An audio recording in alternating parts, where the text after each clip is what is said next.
DC News Now, the president walking over for his first dinner out in DC. His decision to hit up a local restaurant on the eve of his crime emergency ending.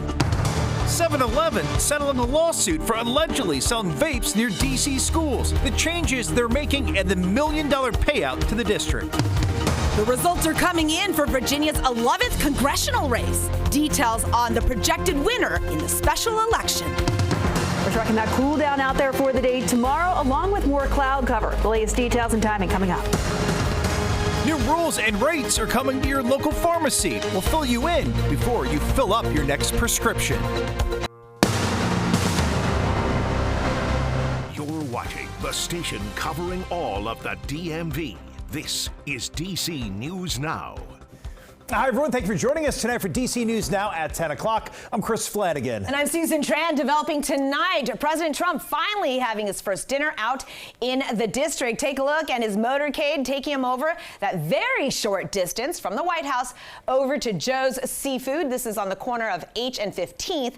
Joining him there for dinner, Vice President J.D. Vance, Secretary of State, the Secretary of Defense, and his Chief of Staff. The president, of course, has boasted about his federal crackdown on crime, making D.C. streets safe again, while some restaurants have reported significant drops in reservations since the National Guard and federal officers started patrolling nearly a month ago.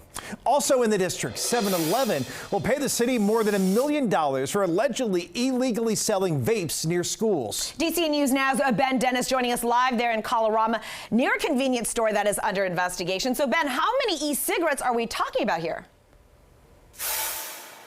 Well, quite large. The D.C. Attorney General says 7,000 vape products caught up in this investigation over more than a dozen stores throughout the nation's capital. It's all resulted in a settlement in the court for $1.2 million coming from 7-Eleven. Who knows how the next crackdown on vape sales might play out.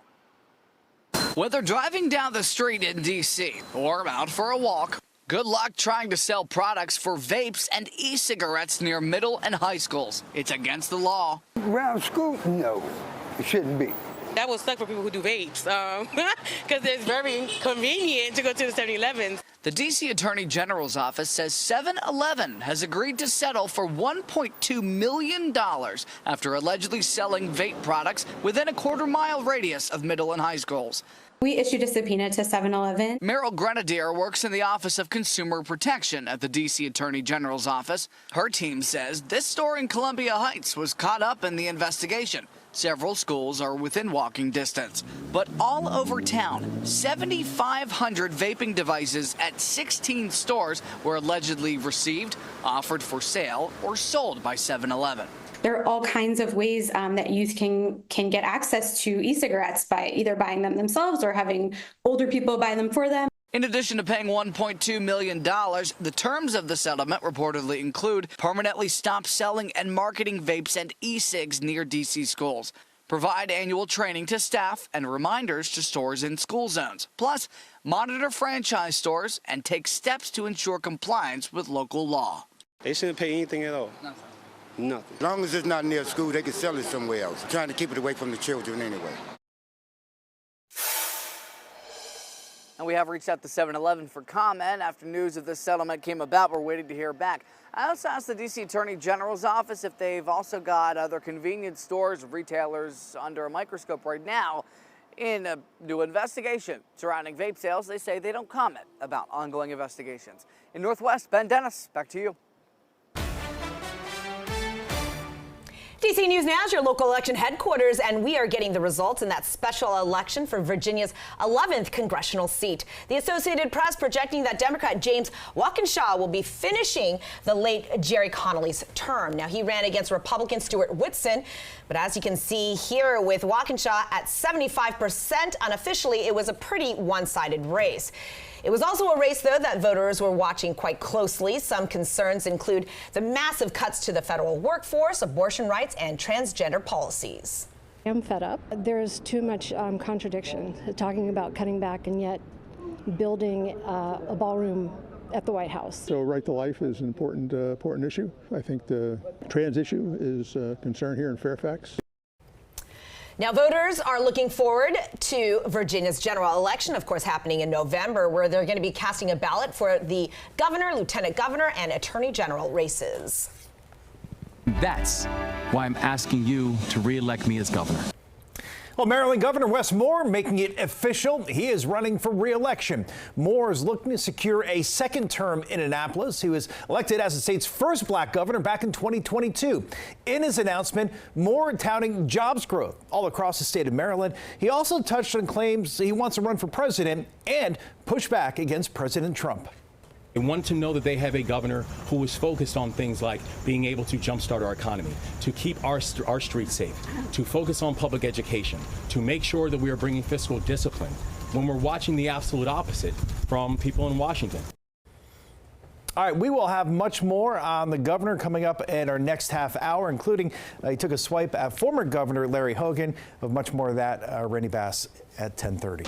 All right, let's turn our attention to the forecast, and we have been looking at pretty nice temperatures for September. We certainly have. It's been nice. It's been really nice. Now, tomorrow will be a little bit cooler, a little bit more cloudy, but don't worry, we'll have a little bit of a warm up towards the end of the week, along with that sunshine returning. So I think just have a little bit of that hiccup in the middle of the week where we have more clouds building in. It looks a bit gloomy as you're waking up tomorrow morning, but don't worry, more of that sunshine will be on the way. All the cloud cover likely associated with this low pressure system off the coast of the Carolinas. That'll continue its trend right along that dash line that you see on your screen. That's that trough, that boundary, and that will continue to lift its way off towards our north and east. However, still going to be clipped by some more of those clouds, so expect that out there for the day tomorrow, and some of those clouds could produce a spot sprinkle. Out there right now, though, temperatures are into those low to mid 50s farther out towards the west. That's likely where we'll see those temperatures dropping a little bit cooler yet again, but closer towards D.C., the I-95 corridor, we'll likely see those temperatures hovering a little bit more on the warmer side overnight tonight compared to the last several nights. So we're looking at those upper 50s to low 60s the farther east you go,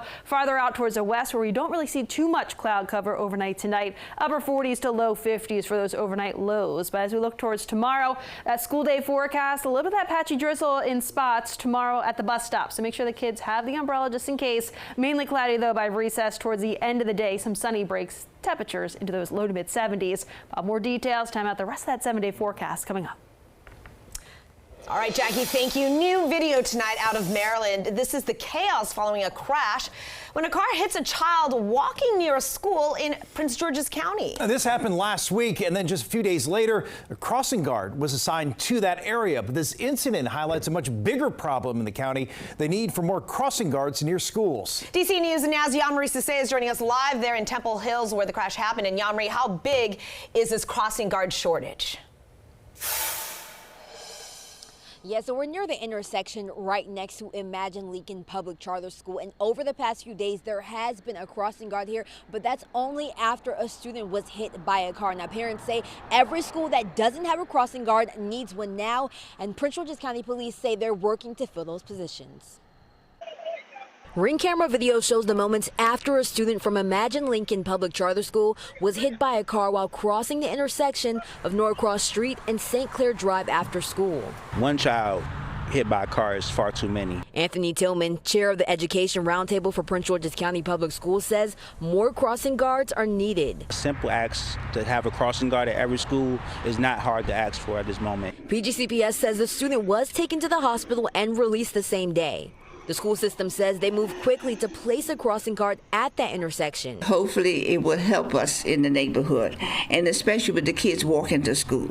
But the incident has shed light on a bigger issue, the need for more crossing guards. Multiple parents in the group posted about other schools that didn't have crossing guards, and you know, this is the ongoing issue. And neighbors say something also needs to be implemented to get drivers to slow down.